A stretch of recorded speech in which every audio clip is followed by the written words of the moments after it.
Hi, everybody, and welcome to another episode of the Papers Podcast, where we try to make sense of the health professions education literature to help you make sense of your day. I'm here with the usual cast of characters. Hi, Linda. Howdy. Hey, Jason. Hi, everybody.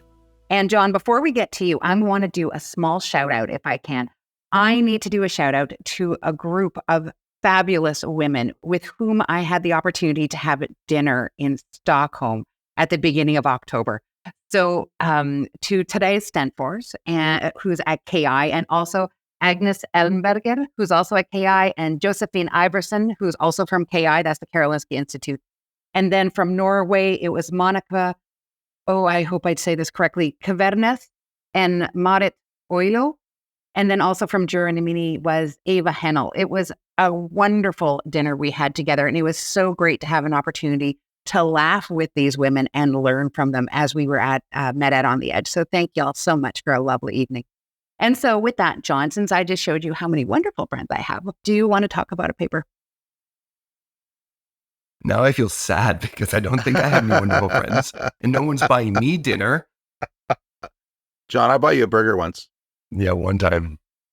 So I've titled this episode, this is the perfect, excellent, give me another chance. I don't want to produce a title.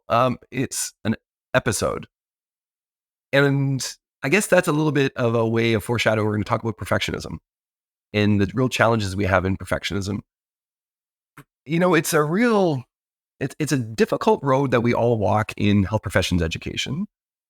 Our profession, our society, they want us to pay attention as healthcare professionals.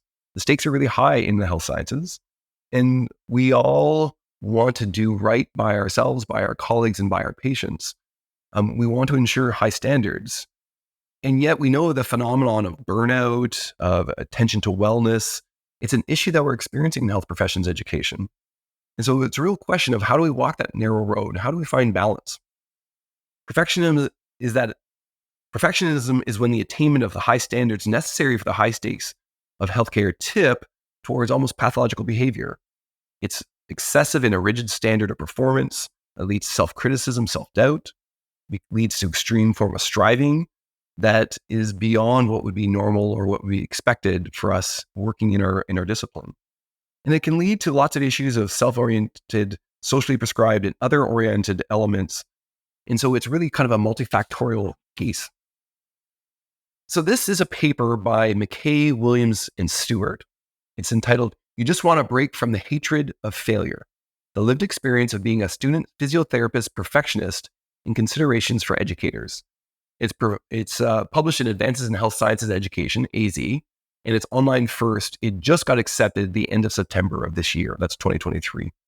It's attacking a problem that I think is really pervasive in our field, and I don't see really documented much in the literature. And so hats off to these authors. And I'm really excited to see the perspective of a physiotherapist profession here as well. But even if you're not a physiotherapist, I think there'd be lots that we can learn from them as we think of whatever profession or whatever academic background you're coming from. And whether you're a clinician or a scholar, because academia can be just as toxic an environment as the clinic or the hospital, I think we all have been part of that selective pressure that has made perfectionism so pervasive in our context. So I'm looking to you three, and I have three questions. I'm going to do it a little bit differently. If you go first, you get your choice of the questions. If you go last, you get whichever question is left. So we're going to change the format. One, can you talk about your experience about perfectionism? Two, can you talk about what you see in the new generation of trainees? Is perfectionism getting worse or better? Or three, what's our responsibility as we walk this narrow road towards maintaining our relationship and our standards to society and to the needs for wellness of our trainees? On your mark, get set, go. I put my hand up first. Squeeze. All right, I'm going to go to Lava, Linda, and Jason, just because he's using a squeeze toy I find obnoxious. Really annoying. Okay. So I want to take on your last question, because I do think that one of the things that we need to worry about in our field is the responsibility that we do have to society. But at the same time, we have a responsibility to the profession and to the members of the profession therein. And I think we, within our culture in health professions education, we've created a culture around mistakes, around failure that's really toxic. it's like it's like an F word, right?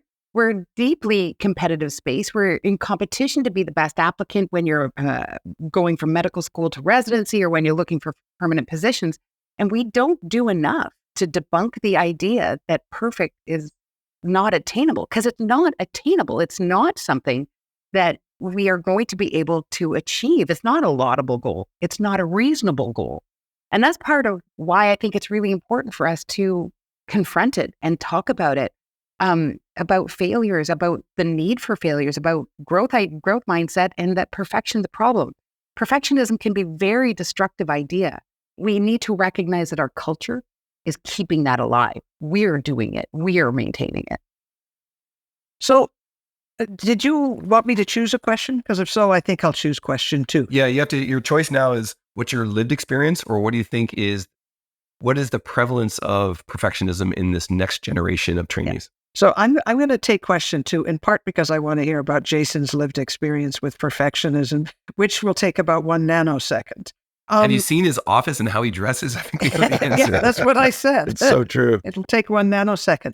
But back to prevalence, and if there's a generational thing or maybe there's an age thing, I'll first just say I think people perhaps get a little bit less perfectionistic as they grow a bit older and mature, and their experience is such that it doesn't have to be absolutely perfect. As a chair of medicine once said to me, it doesn't have to be perfect, it has to be good enough. Perfection being the enemy of the good. The other thing is, I think you get to realize that things like submitting the perfect paper that is never going to have any reviewer comments on it just ain't going to happen. Although it did to me once on my first paper. That's why I thought the publishing was so easy. I came back with 1 minor typo and 1 grammatical suggestion. That was it. So that's why I went on trying to publish. It never happened again. But you know that somebody else is going to perhaps have a slightly different idea or make whatever you're doing better. So you get a little bit more chill with it. Whether it's more prevalent now, maybe there are a few more demands on people. You have to have X number of publications. You have to have X amount of whatever you're doing clinically that has to be at 100% for the metrics. So that, as Lara pointed out, leads to that culture of perfectionism. And I think we have to push back against it. Way to give me a hard question, John. Or a discomforting one, because you have to be careful what you say about what you observe in perfectionism. I found this paper a little bit ambiguous in the introduction. Even though I really like this paper and it's really well written, I learned a lot by reading this paper, and I encourage others to do so.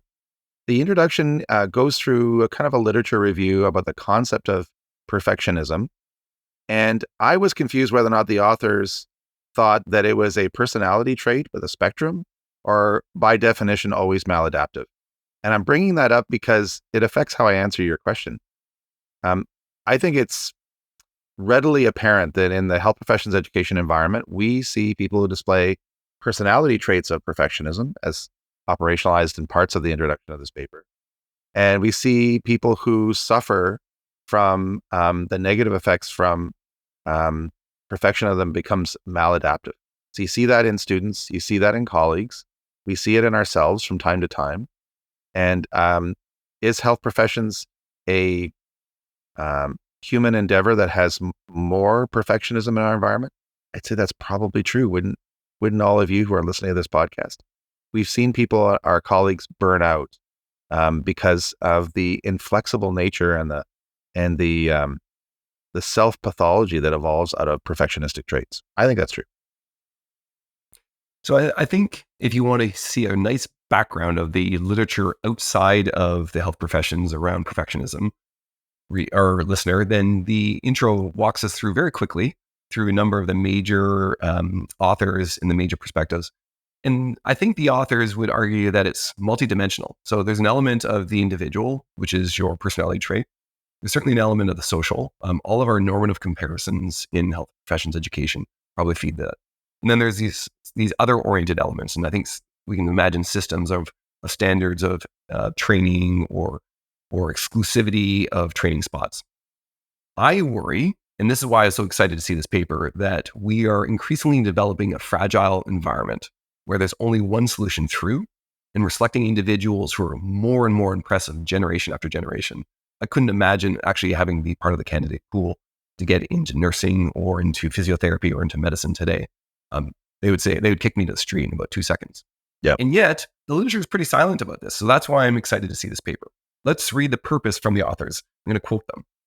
The literature is limited by its scarceness and tendency to include heterogeneous perfectionist samples, which may mask the true intensity of experience among those with elevated perfectionism.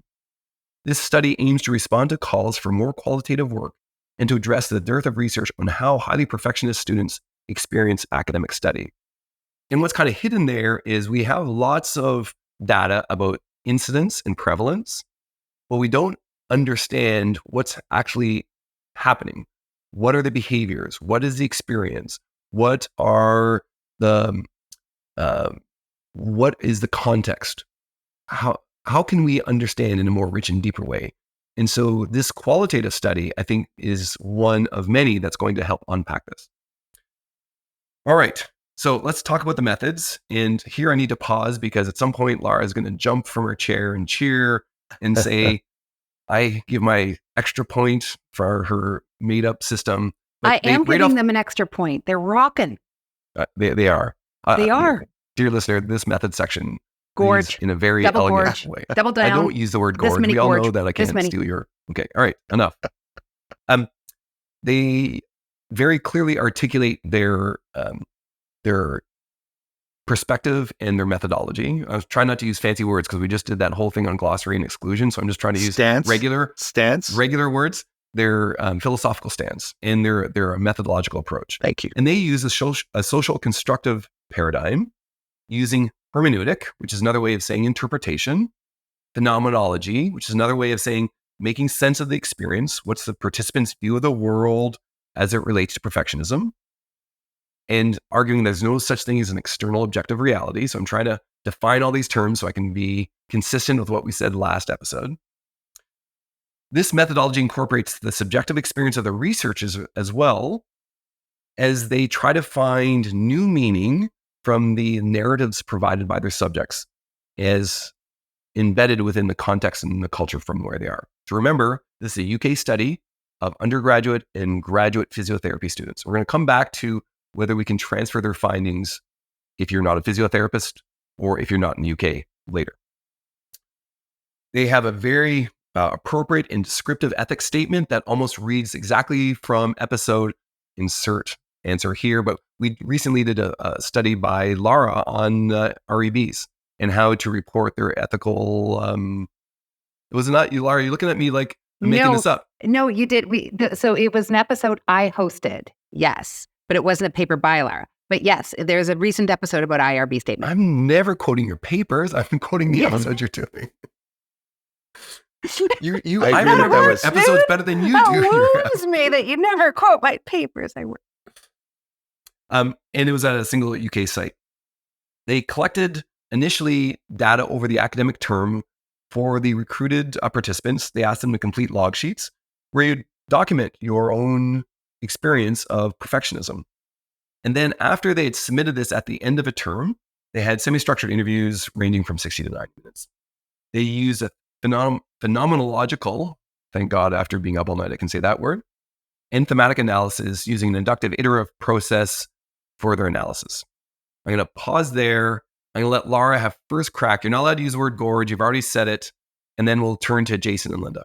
Wait. Can I just ask a question? Can you just clarify the recruitment? Because this is all about perfectionism. And it seems like they put some sort of global message out and said, hey, are you perfectionists? That's important for the study.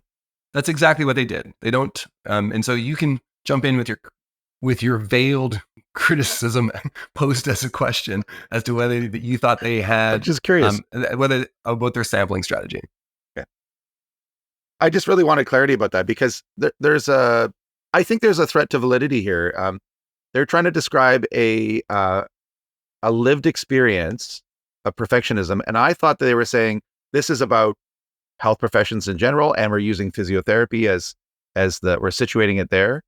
But I think their recruitment was asking people, are you a perfectionist? And would you like to earn like bonus points for being great about being great? Like, I just felt like it was selecting people at one end of a spectrum. And that's a risk, I think. Well, that's a bit of recruitment slurring, Jason, which is my new favorite word to use. What they really did is they sent an email to, there's nearly 400 undergraduate and graduate physiotherapy students at this school. And they said, here's what perfectionism is. If you think you're a perfectionist, would you like to attend an information session? And then 17 people came to the information session. They talked a little bit more about the study, and they ultimately recruited voluntarily with informed consent 10 additional participants. So 10 out of your N of whatnot. You can decide whether you think that's appropriate or not. I think that's fascinating. I'm Why do you wondering have a who would problem go with with that? Why do you have a problem with that? Because they for the most part in this paper, they define perfectionism as maladaptive. And they throw it out to a bunch of people in a health profession school and say, are you maladaptive? And would you like to explore that? I think that's weird. But it could go both ways. I mean, those who are truly perfectionists and want to show their perfectionist maybe, in there like a dirty shirt, and others, I'm not maladaptive. I don't want to do it. And you don't know which way it's gone. Well, maybe we will after John has told us. I think you're framing this the wrong way, Jason. So they're saying, we want to understand what it's like to be a perfectionist in health professions education training. And so you need to self-identify as a perfectionist so we can talk to you about your experience. If you wanted to say, what's it like to be discriminated against? And you selected people that say, I've never been discriminated against, you get no insight into what discrimination feels like. That's my take. I have no problems with recruitment. I don't have any problems with recruitment either. In fact, I want to just say that I'm saying it again, these methods are gorge. If you're going to do it you for can't me, use that word twice. and I don't listen to you either. So, there it is. We know that. It's like the way I view the speed limit. More a suggestion than a law. Thank you. The paper starts by defining its paradigmatic orientation, bonus mark, thank you. And then the rest of the method's description for hermeneutic phenomenology reads like the textbook description of how you would hope to see this described in a rigorous study. It is beautiful. They're literally knocking it out of the park. I couldn't have asked for a better method section. I was waiting for you guys to take on the issue of idiographic, but anyway, that's fine. We can deal with that another day. I think this paper benefits from the selection of the journal that allows a lot of real estate. Totally. For the methods, right? So I also thought this was very good methods, not gorge, but very good methods for this. I followed along very clearly, except for the recruitment. Yeah, and I'll just add to say it was readable and understandable. No problems with it.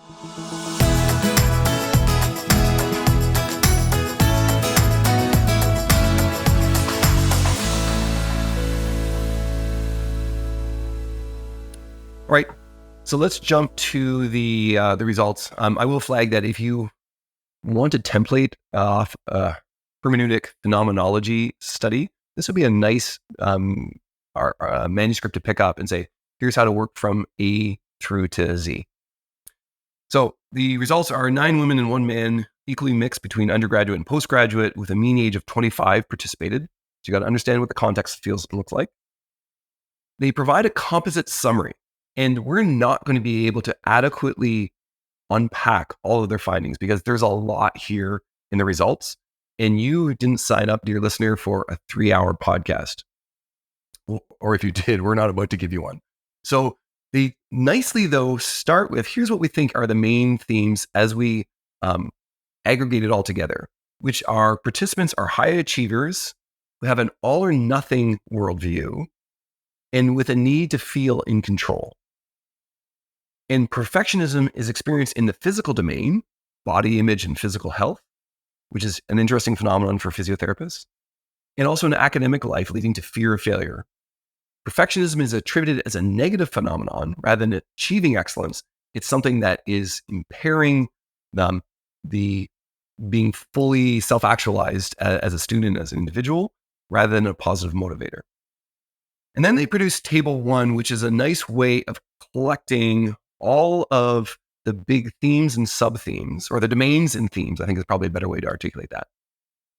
And I'm going to highlight it for the listener, and then I'm going to turn to Linda, Jason, Lara to pick up one domain or a theme and kind of unpack it a little bit more.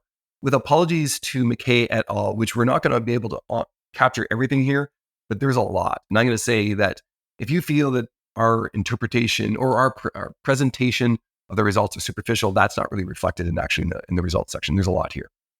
So they have a cluster around academia and your inner world. And so in that cluster, this idea of you perpetually are striving for perfection. You're never achieving it. You never arrive. That you're never good enough. That you have this inner voice that is attacking you and is ongoing in sabotaging your own success. And that you have a misrepresentation where you dwell on mistakes and you hear only trauma and feedback, and you underrepresent, discount any kind of balanced nuance of the type of results or feedback you've received.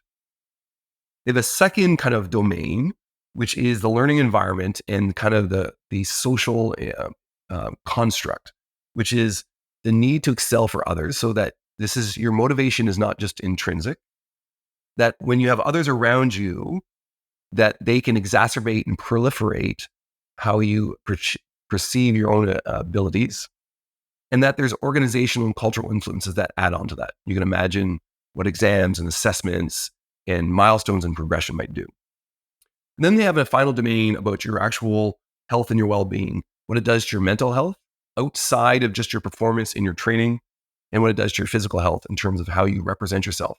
And if you're not a physiotherapist, you may not be aware of this, but it's clear here in the study that a lot of the clinical labs require examination of students on other students as they practice physiotherapy techniques wearing kind of sports attire. So where you may have to represent yourself physically in ways that are much different than if you were in another health profession or another kind of graduate program. So Linda, Jason, Lara, can you take a theme or one finding and maybe unpack it a bit further? Because there's so much here that we're going to do a disservice if we try to do it all. So I'm interested that you chose something that probably is going to be my theme, and that is called organizational and cultural influences, where basically the culture organization here is the culture organization of the curriculum. That class format with being a peer patient, both as the individual who has to disrobe and may not have a perfect body or feel that they don't have a perfect body, and also in terms of performing in front of a peer and the fear of not doing that perfectly. And also a class format where there are group activities and you may be more perfectionist than the others in your group.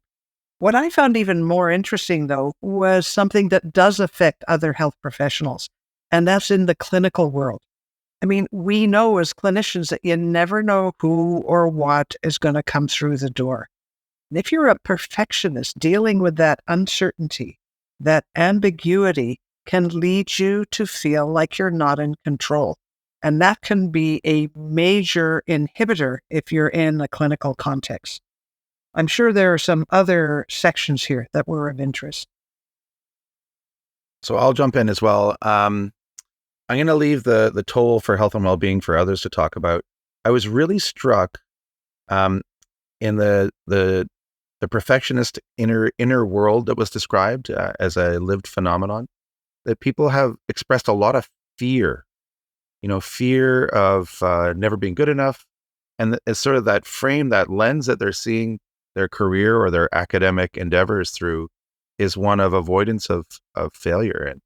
And that's really articulating for me what we talked about before around the fixed mindset as opposed to the growth mindset. I was really struck by the need to intervene and for us from an educational perspective and create environments where learners are striving because they want to be on an arc of always improving, and that they're motivated by helping their future patients, but not by avoiding fear or avoiding failure or never being good enough. I was really struck by the dialogue that was articulated in this paper. It was super rich, and I'm not doing it justice, but I found that very compelling. The thing that's perhaps most impressive in this paper is the way the authors really harnessed a methodology, this hermeneutic phenomenology, to enable us as readers to hear and feel that very visceral, immediate feeling of what perfectionism does to learners in health professions education. And I want to tip the hat to the authors for not only doing the hard work, because hermeneutic phenomenology is the deep end of the qual pool. Like this is not easy work. And they did it beautifully. And because they did it beautifully, it was a really emotive and powerful results and discussion section. And I guess that's why for me, this paper was really hard to read.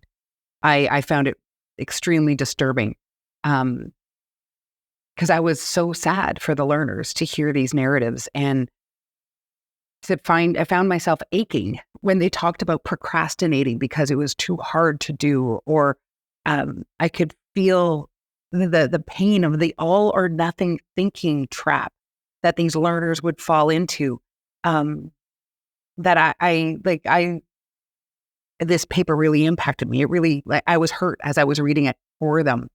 And at the same time, I was livid, just so angry because we're perpetuating a social environment that enables these experiences, that makes this such that we are so rigid in our processes that we give life to all or nothing thinking. We say it's all or nothing. The fear of failure is perpetuated when we don't talk about failure, when we take mistakes or failures at things that need remediating, that we're going to have M&M rounds over it. And if you want to learn, like I know I've said this on this podcast before, but if you want to learn, you have to make mistakes. Because if you've never made a mistake, you're not learning, you're practicing.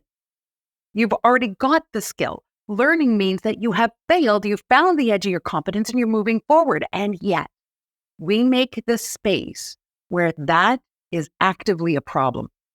So to these authors, I want to say thank you. Thank you for making me so upset. Thank you for making me so angry. And I really hope that our readers will take the time to delve into this work and to actually see what we're doing to our learners and to each other. I'm going to transition to the author's conclusions, but it's a bridge. I'm going to come back to where everybody kind of landed. The authors say the study has illuminated a constellation of risks associated with being a perfectionistic student, which are harmful to both the learning experience and health. And they've done that. You've heard from Lara about the illumination of this phenomenon. And if that was the sum total of this paper, that would be enough. But often when I read papers like this, I was like, okay, we understand, or we have been enlightened to the awareness of this phenomenon.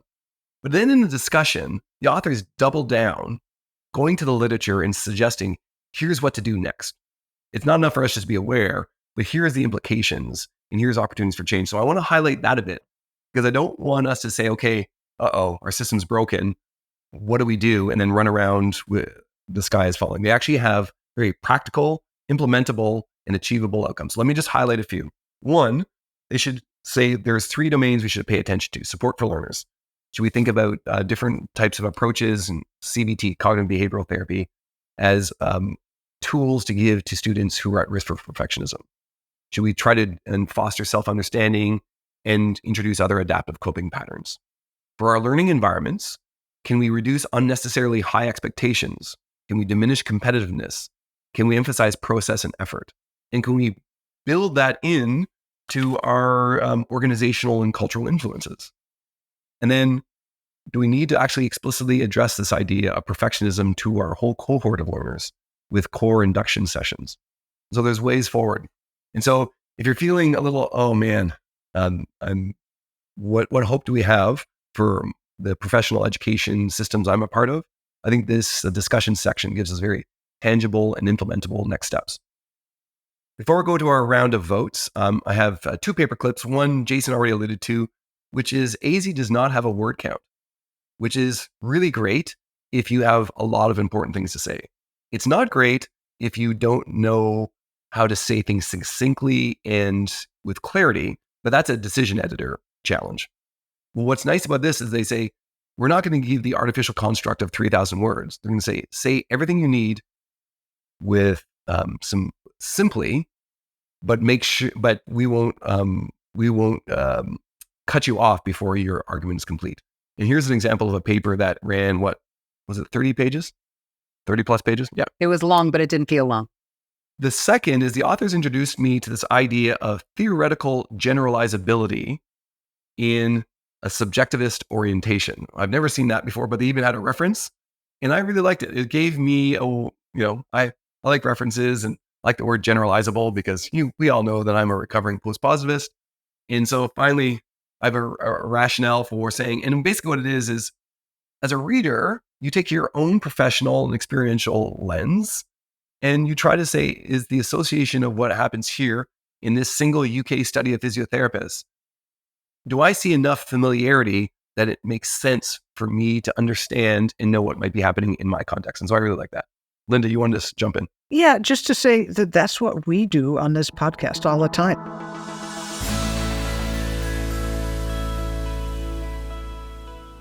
All right, round of votes. And I'm just going to say here, I'm going to foreshadow again, I'm feeling I might get paper of the year here as we go. All right, round of votes for methods. I might be a clean sweep. Not trying to bias you or put a peg in the scale, but 5 out of 5. Or say the word gorge. Right. We'll start with Linda, Jason, Lara. So I will say a 5. I could read, I could understand. I will not use Lara's word gorge, but it's pretty good, and it's a model of what one might do for methods. Ditto, I give it a 5. It's a 6 because it's a 5 out of 5 plus 1 point for telling me your paradigmatic orientation. Ergo, it's a 6 with confetti. I figured out how to make my screen do confetti. I'm just saying. I was so happy, and now I'm so sad because even when I had a chance for us just to have a nice pure symmetry of 5s across the board, you had to wreck it there, Varpio. Okay, now we'll go up. What I bring. What you're wrecking stuff. Yes, that's exactly what you bring.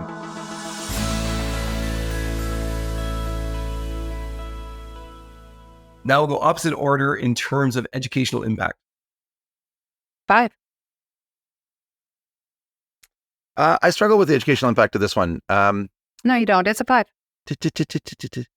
What I think, how will I use this paper? I think this paper is a great template, as John said, for a beautiful qual approach and outlining this methodology. So that might be something I would refer to.